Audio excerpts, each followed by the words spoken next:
Welcome to our channel. நம்ம சேனலில் தினந்தோறும் ஆசிரியர்கள், அரசு ஊழியர்கள் பயன்பெறும் வகையில் அரசு தரப்பில் வெளியிடுகின்ற அறிவிப்புகளையும் உத்தரவுகளையும், ஆசிரியர்கள் தரப்பில் முன்வைக்கின்ற கோரிக்கைகளையும், அவர்களுக்கு கிடைக்க வேண்டிய சலுகைகளை பெறுவதற்காக பல்வேறு ஓய்வூதியர்கள் சங்கங்கள் கூட்டமைப்பு சார்பில் முன்வைக்கின்ற தீர்மானங்களையும் தொகுப்பாக தினந்தோறும் செய்திகளாக கொடுக்கப்பட்டு வருகிறோம். அதன் அடிப்படையில் இன்றைய தினம் 2026 ஆண்டு ஜூலை மாதம் 26ஆம் தேதி இன்றைய ஆசிரியர்களுக்கான 4 முக்கிய செய்திகள் என்னென்றதான் பார்க்க போகிறோம்.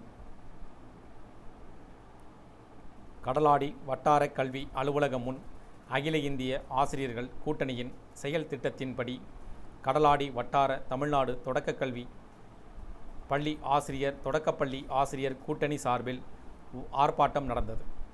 வட்டார தலைவர் முனியசாமி தலைமையில் டெட் எனப்படும் ஆசிரியர் தகுதி தேர்வை ரத்து செய்ய கோரி கவன ஈர்ப்பு ஆர்ப்பாட்டம் நடைபெற்றது. இதில் சிறப்பு அழைப்பாளராக தமிழ்நாடு தொடக்கப்பள்ளி ஆசிரியர்கள் கூட்டணியின் மாநில துணை செயலாளர் கலைமுருகன் பேசினார்.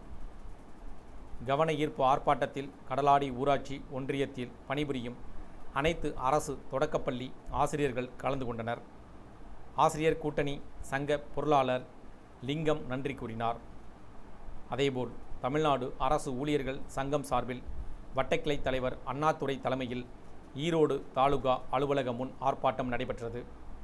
டெல்லியில் போராடி வரும் மாணவர்கள், இளைஞர்கள் மீதான தாக்குதலை நிறுத்த வேண்டும்.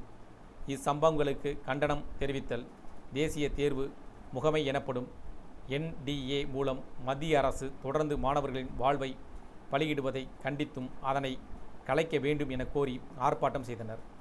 கிளை செயலர் சந்திரசேகரன், மாவட்ட தலைவர் ரமேஷ், மாவட்ட செயலர் விஜய மனோகரன், மாவட்ட துணைத் தலைவர் செந்தில்நாதன் உட்பட பலர் பேசினர். அதேபோல் மக்கள் தொகை கணக்கெடுப்பில் ஆசிரியர்களை ஈடுபடுத்துவது கூடுதல் பணி சுமையை தருவதாகவும், பொதுத் தேர்வு எழுதும் மாணவர்களின் கல்வி பெரிதும் பாதிக்கப்படுவதாகவும் ஆசிரியர்கள் சங்கங்கள் தொடர்ந்து குரல் கொடுத்து வருகின்றனர். ஆனால் அவர்களின் கருத்துக்களை மாவட்ட நிர்வாகம் அரசின் கவனத்திற்கு கொண்டு செல்லவில்லை. ஆசிரியர்களுக்கு பதிலாக படித்த இளைஞர்கள், தன்னார்வலர்களை இப்பணிக்கு பயன்படுத்த அரசு முன்வர வேண்டும் என்றும் கூறினர்.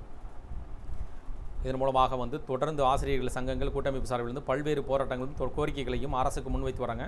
இதில் பார்த்திங்கன்னா குறிப்பாக ஆசிரியர்களுக்கான சிறப்பு தகுதி தேர்வை ரத்து செய்ய வேண்டும். அதேபோல் ஆசிரியர்களுக்கான சிறப்பு தகுதி தேர்வுக்கான தேர்ச்சி மதிப்பெண்களை குறைக்க வேண்டும். அவர்களுக்கு வெயிட்டேஜ் மதிப்பெண்கள் வழங்குவதை மாற்றம் செய்து அவர்களுக்கான சலுகைகள் வழங்க வேண்டும் என்றது உள்ளிட்ட கோரிக்கைகள் முன்வைக்கப்படுகிறது.